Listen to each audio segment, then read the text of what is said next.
गलती से भी खाली डिब्बों के ढक्कन को मत फेंकें, ये आपके बहुत ही काम के होते हैं। तो आज की वीडियो में आपके लिए छोटे छोटे किचन हैक्स हैं और आज की वीडियो को आपने बिल्कुल भी स्किप नहीं करना। इसमें आपकी ज़िंदगी को आसान करने वाले बहुत ही छोटे छोटे से टिप्स हैं, जिससे आपकी ज़िंदगी जो है वो बहुत ही आसान हो जाएंगी।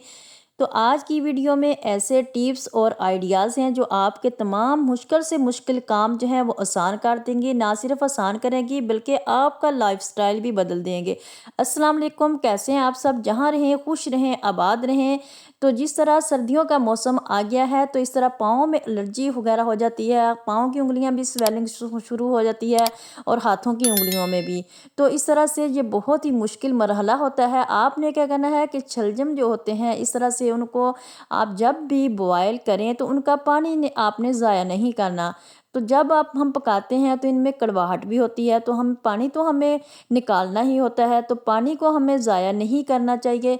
आपने इस तरह से जब हम सब्ज़ी को बनाते हैं, इनमें हम इस आपके साथ 2 टिप शेयर करूँगी। एक तो आपको लिए पाँव और हाथों की उँगलियों के लिए, दूसरा मैं इसे सालन से रिलेटेड।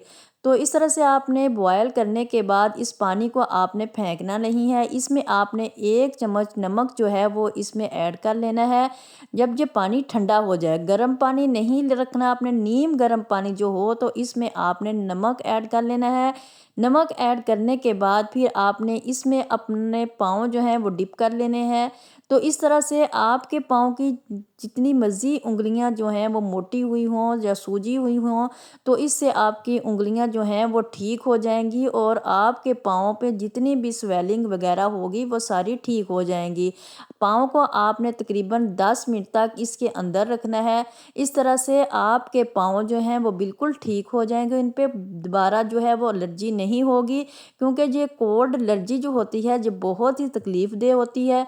तो आपने इस तरह शलजम के पानी में बॉयल करके इस तरह से अपने पाँव में इनको इसमें डाल के 10 मिनट तक रखना है। तो दूसरी टिप जो है वो मेरी इस तरह से है कि जब भी हम शलजम बॉयल करते हैं, पकाते हैं, तो इन्हें बॉयल करके ही पकाना चाहिए, क्योंकि बाज़ार से जब हम शलजम लेके आते हैं वो बहुत उसमें कड़वाहट सी होती है और एक तो कड़वाहट कड़वाहट निकल जाती है। दूसरा जो होता है, जब हम इन्हें अच्छी तरह से भून लेते हैं तो आपने एंड में क्या करना है, 2-3 पिंच जो है इसमें आपने चीनी ऐड कर देनी है। इस तरह से इनका टेस्ट जो है वो बहुत ही अच्छा बन जाता है और आप जो है उँगलियां चाटते रह जाएंगे। आपकी सालन का टेस्ट इतना अच्छा हो जाएगा कि आपका सालन जो है वो रात को ही ख़त्म हो जाएगा। उम्मीद करती हूँ कि आपको मेरी ये टिप जो है वो बहुत ज़्यादा पसंद आएगी। आपने एक दफ़ा इसको ज़रूर आजमा के देखना है। टिप नंबर 2 जो है वो मेरी इस तरह खाली डिब्बों के ढक्कन से रिलेटेड है। जो डिब्बे हमारे टूट जाते हैं उनके ऊपर वाले ढक्कन जो है उनको आपने कभी भी नहीं फेंकना, उनको इस तरह से आपने रख लेना है। क्या इस तरह से जैसे ही डिब्बे आपके टूट जाएँ तो इन ढक्कनों को आप इस तरह से रख लें, ये हमारे बहुत ही काम के होते हैं, इनको आपने गलती से कभी भी नहीं फेंकना। तो जब भी ऐसे छोटे जो डिब्बे के ढक्कन होते हैं उनको हम कभी भी जो है कहीं भी इस्तेमाल कर सकते हैं। जैसे चाय का कप रखते हैं टेबल पे, तो उसके नीचे आप रखें तो वो टेबल कप गर्म होके उसके नीचे से जो पसीना सा आ जाता है, तो आपने इस तरह से जब हम चाय का कप रखते हैं तो इसके नीचे भी हम इसको इस्तेमाल कर सकते हैं। मैं आपको रख के भी दिखाती हूँ, ये देखने में भी अच्छा लगेगा और आपका कप ऊपर पड़ा भी खूबसूरत लगेगा। आप इसको डेकोरेट करके भी रख सकते हैं और वैसे भी रख सकते हैं। मैं आपको इस तरह रख के दिखा रही हूँ, लेकिन आप इसको डेकोरेट भी करके रख सकते हैं। इस तरह से हमें बाज़ार से भी ख़रीद के नहीं लाने पड़ेंगे, तो आप घर में से ही अपने किचन को ऑर्गेनाइज़ कर सकते हैं।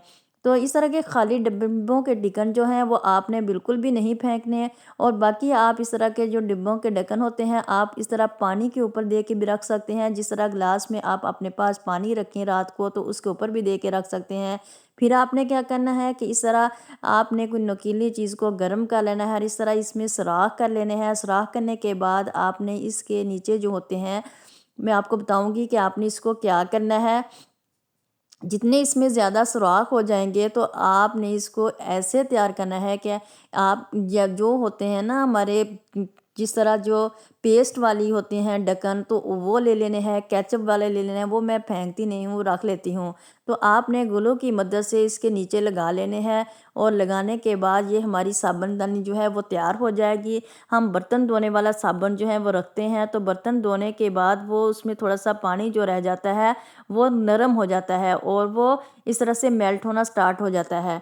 तो जैसे ही हम इसके ऊपर रखेंगे, हमारे बर्तन धोने वाले साबुन में जो पानी भी नहीं रहेगा और बिल्कुल वो खुश्क हो जाएगा। ये देखें, मैंने ग्लू की मदद से इसके नीचे से वो केचप के और ये इस तरह से टूथपेस्ट के ढक्कन जो हैं वो रख दिए हैं। मेरे पास 3 ही थे, तो मैंने 3 ही इसी तरह से लगा दिए हैं। आप 2 और होते तो साइडों पे भी लग जाने थे, लेकिन ये इसी तरह भी ठीक है। हमने साबुन इसी तरह दरमियान में ही रखना है, तो ये दरमियान में रखा जा सकता है। तो उम्मीद करती हूँ मेरी ये टिप भी आपको बहुत पसंद आएगी। तो बाकी जो ढक्कन है, आप इस तरह से फ्रिज में जब हम किसी प्लेट में सालन या आटा वगैरह डाल के रखते हैं, तो उसके ऊपर भी हम दे के रख सकते हैं। तो इस तरह से हमारा आटा और सालन की जो स्मेल होती है वो दूसरी चीज़ों में नहीं जाएगी। तो आपने इस टिप को भी लाज़मी फ़ॉलो करना है। टिप नंबर 3 जो है वो मेरी इस तरह से बोर्ड से लेकर है कि मैंने इसमें लेमन डाल लिया है और लेमन डालने के बाद इसमें और क्या डाला है, मीठा सोडा। तो इस तरह बोर्ड हमारे घरों के बहुत ज़्यादा गंदे होते हैं, इनको साफ़ करना बहुत मुश्किल होता है और करंट लगने का भी खतरा होता है। आपने क्या करना है कि इस तरह वाइप्स का जो पैकेट होता है उसके ऊपर से आपने इस तरह से उसके कवर को उतार लेना है जब वो ज़ाया हो जाए। तो इस तरह से जैसे ही आपने उसके जो खाली शू वगैरह होते हैं उनके ऊपर आपने इस तरह से रख लेना है और अच्छी तरह से आपने इसको निचोड़ के साइडों से साफ़ कर लेना है। लेकिन मेरा बोर्ड तो साफ़ ही था, मैंने आपको करके दिखाया है कि आपने कभी भी उनको नंगे साफ़ नहीं करना, उनके ऊपर ऊपर आपने इस तरह से इसको ऊपर रख लेना है ताकि कोई गीली चीज़ इसके अंदर ना जाए। तो तब सिल्वर के फ्राई पैन को नॉन स्टिक बनाने के लिए आपने इसमें इस तरह से अच्छी तरह से इसको गर्म कर लेना है और करने के बाद फिर आपने इसमें जैसे ही पानी डालेंगे तो इसकी बूंदें बनके साइडों पे फटाफट से चली जाएंगी, जैसे मैं आपको दिखाऊंगी। जिस तरह से हमारा फ्राई पैन जो है वो गर्म हो जाएगा और जैसे मैं आप इसमें पानी डालूंगी तो ये देखें फटाफट से ये सारा इकट्ठा होके साइडों पे चला जाएगा। इस तरह से हमारा हम जो भी चीज़ इसमें फिर अंडा वगैरह फ्राई करेंगे तो वो बहुत जल्द फ्राई हो जाएगा और बिल्कुल भी नीचे नहीं जलेगा। इसके साथ ही अगर आप मेरे चैनल पर न्यू हैं, मेरे चैनल को लाइक, सब्सक्राइब और शेयर लाजमी कर दीजिए और लाइक करने के साथ साथ आपने मेरे चैनल को सब्सक्राइब भी लाजमी करना है। तो आपने इस तरह से फ्राई पैन को नॉन स्टिक बना लेना है, तो आपकी ज़िंदगी जो है वो आसान हो जाएगी, आप बहुत ज़्यादा मनी सेविंग भी होगी। तो इसके साथ ही फिर मैं इजाज़त चाहती हूँ, अपना रखिएगा, फिर बहुत सारा ख्याल, दुआओं में याद रखिएगा। चैनल को लाइक, सब्सक्राइब और शेयर करना मत भूलिएगा। आपने वीडियो को लाइक लाजमी करना है। तो इस तरह से जी देखिए हमारा जो फ्राई पैन है वो बिल्कुल नॉन स्टिक का बन गया है। अल्लाह हाफिज़।